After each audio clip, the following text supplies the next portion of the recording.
सभे मगहिया भाई बहन के भूलेटन काका के राम राम। आथिन मगहिया खबर में सुनथिन देश दुनिया के खबर। मुख्यमंत्री नीतीश कुमार कहलन बिहार में करवावल जाए जातीय जनगणना, एकरा लेल सर्वदलीय बैठक जल्दीए बुलावल जाए। आज गोरखपुर के दौरा करतन प्रधानमंत्री नरेंद्र मोदी। वहां पर खाद के कारखाना और AIMS के देतन तोहफा। किसान आंदोलन के आगे के भविष्य पर फैसला आज हुए। सिंधु बॉर्डर पर किसान संयुक्त मोर्चा आज लेतन निर्णय। निलंबित संसद मामला में विपक्ष कैलक संसद में हंगामा। बिहार के 2.5 लाख शिक्षक अंग्रेजी साक्षरता कार्यक्रम से जल्दी जुटतन।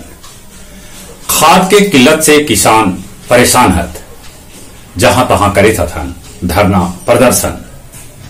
उत्तर प्रदेश के सिया वक्फ के पूर्व चेयरमैन सैयद वसीम रिजवी अपनौलन हिंदू धर्म।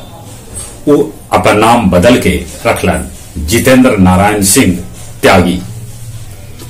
अरवल के करपी APHC के कोरोना डाटा एंट्री में प्रधानमंत्री नरेंद्र मोदी, गृह मंत्री अमित शाह, सोनिया गांधी और प्रियंका चोपड़ा तक के नाम चढ़ा देवल गए।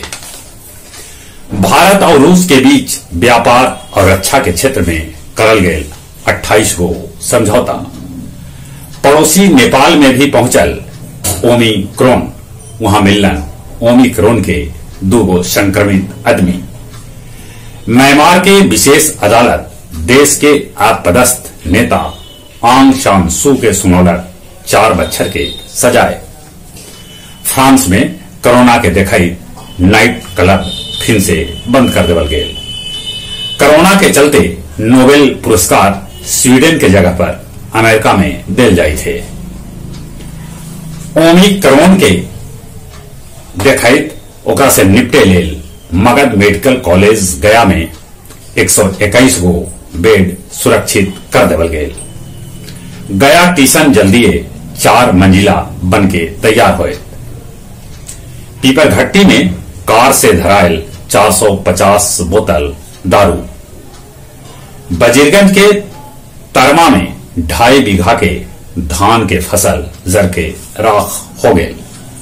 आमस के 100 टोल प्लाजा भी गैस टैंकर में घुसल एगो कार, जेकरा में 3 आदमी के दर्दनाक मौत हो गई, तब 3 आदमी घायल हो गए।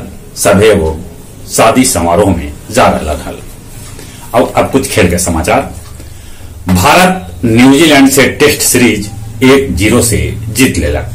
दोसर का टेस्ट 372 रन के भारी अंतर से हरौलक। और अश्विन बनलन मैन ऑफ द सीरीज।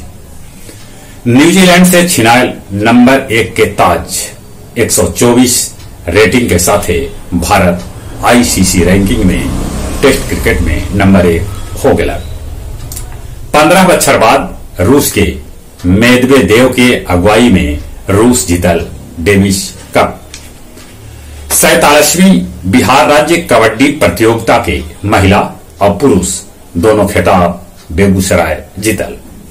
जहां तक मौसम के सवाल है, शिमला, कांगड़ा, औली में बर्फबारी हो रहा है।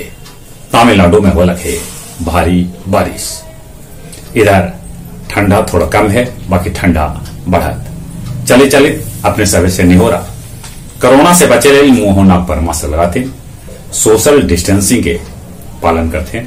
जब उम्र 18 बछर से ऊपरे है तब कोरोना के वैक्सीन जरूर लेते। चले चले एक बार फिर से अपने सभी के भूलेटन काका के राम राम।